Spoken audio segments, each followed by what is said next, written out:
Correct. మీరు చెప్పిన దాని ప్రకారంగా ఇది 6 రాష్ట్రాలు, తెలుగు రాష్ట్రాలతో కలుపుకొని 6 రాష్ట్రాలు కాబట్టి ఈడీ అంటే ఆటోమేటిక్గా సిబిఐ కూడా దీని మీద దృష్టి పెట్టాల్సిన అవసరం ఉంది. 2, 5వ తారీఖు నుంచి మీకు నేను ముందే గెస్ట్ చేశా, మీరు కొద్దిగా వైజాగ్ ఏరియాలో కూడా ఉన్నారు కాబట్టి గతంలో, మరి ఇప్పుడు ఎక్కడ ఉన్నారో ఐడియా లేదు. మీకు ఖచ్చితంగా కొంత ఫస్ట్ హ్యాండ్ ఇన్ఫర్మేషన్ ఉంటుంది అనుకున్నాను నేను, కాబట్టి మీరు మాకు తెలియని విషయాలు కూడా చెప్పారు. ఇతను ఒక habitual economic offender, financial fraudster అనేది అర్థమవుతుంది. సో ఇప్పుడు 5వ తారీఖు నుంచి మళ్ళీ అబ్స్కాండింగ్లో ఉన్నాడు ఇతను, అంటే ఎక్కడ ఉన్నాడో తెలియదు. సార్ నాకు కంక్లూడ్ చేసే ముందు గఫూర్ గారు ఒక చిన్న దీని మీద ఇన్ఫర్మేషను, ఈడీకి రెస్పాన్సిబిలిటీ ఉంటుందా ఒక అఫెండర్, ఎవరైతే అబ్స్కాండ్ అయ్యాడో అతను పట్టుకునే బాధ్యత కూడా ఈడీకి ఉంటుందా, లేదంటే అది మళ్ళీ వేరే ఏజెన్సీకి ఇవ్వాలి? అది కాదండి, ఈడీ పట్టుకోవచ్చు.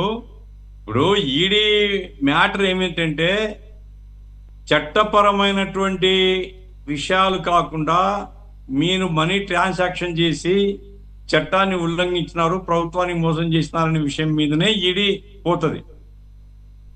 ఎగ్జిక్యూటివ్ డైరెక్టరేట్ అది దాని మీదనే పోతారు, ఎన్ఫోర్స్మెంట్ డైరెక్టరేట్. ఆ కేసుల్లో పట్టుకోవచ్చు, అరెస్ట్ చేయొచ్చు, కేసులు పెట్టవచ్చు. అయితే అది అంతవరకు కాదు, ప్రజల్ని మోసం చేసినటువంటివి అవన్నీ చాలా ఉన్నాయి కదా. ఆ కేసులన్నీ కూడా మరి రాష్ట్ర ప్రభుత్వం పెట్టాలా, అది ఆ వైపుగా దృష్టి వాళ్ళది లేదు. అది నా పాయింట్.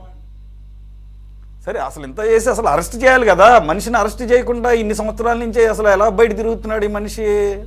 అదేమంటే పరారీలో ఉండటం అనేది కొత్త కాదంటున్నారు, ఇది ఎంత చాలా కొత్తగా అనిపిస్తుంది. కాకపోతే ఇది అతను ఎంత పవర్ఫుల్లో, అలాగే ఇది ఎంత పెద్ద మాఫియా బ్యాచ్ ఉందో అది కూడా కనపడుతుంది. సో దాని మీద దృష్టి పెట్టాలి. సరే, ఇప్పటికైనా మీడియా ముందుకు వచ్చింది కాబట్టి మరి ఏమన్నా ఈ రకంగా ఏమన్నా ప్రభుత్వం ఏమన్నా ప్రెషరైజ్డ్గా ఏమన్నా ఫీల్ అవుతుందో, లేదంటే కనుక మేము ఇలాగే చూస్తూ ఊరుకుంటూ ఉంటాము, ప్రజలు గమనిస్తూ ఉంటారు, వాళ్ళందరూ కూడా అవినీతి లేకపోతే రౌడీ పార్టీ అని చెప్పేసి ఒక సింపథెటిక్ పాలిటిక్స్ వైపుగా కంటిన్యూ అవుతారో చూద్దాం.